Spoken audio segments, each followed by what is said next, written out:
how do you envision personal growth, success, and fulfillment in your life? Great question. Last one. Wrap up Okay. this one. I think I think personal growth is success and fulfillment to me, but I think something I always wanted to do ever since I was a kid was lead an interesting life. And I think I've put myself Mm, in positions that were yeah. potentially like scary and negative and like hard to get through because I was like, this is going to be interesting. As a Yeah. kid, I did that a lot. I did that It's a a lot. very writer-esque thing Yes, to yes, yeah. Um,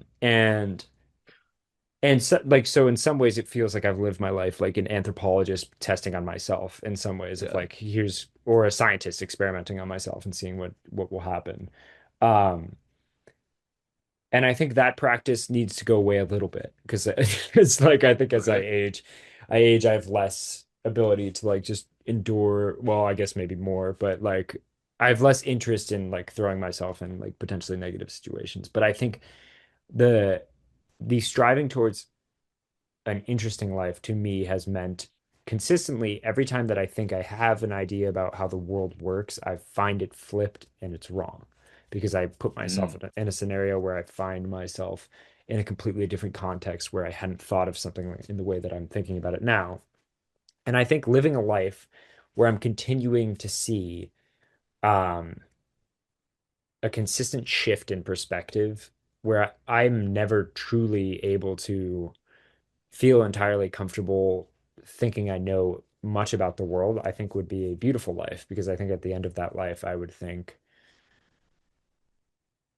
I would just know I would have experienced a lot about a lot that I couldn't put a finger on. Like I think, unfortunately, I haven't read much Anthony Bourdain, but I mm.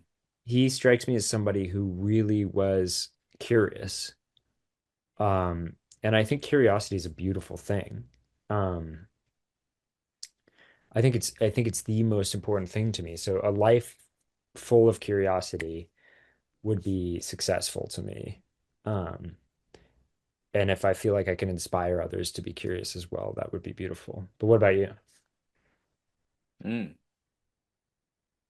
I find myself thinking a lot about curiosity recently, intentionally. Like,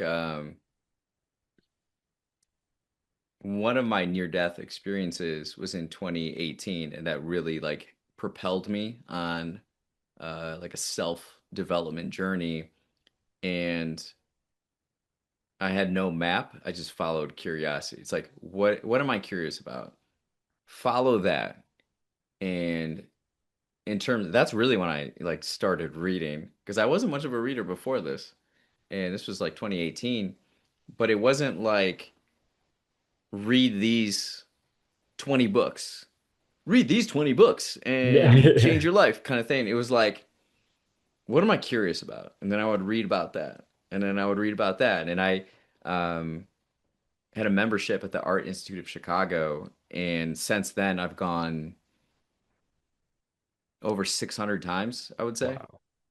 And I just go and I just absorb and I learn and I steal a lot of ideas and I learn. It's so much.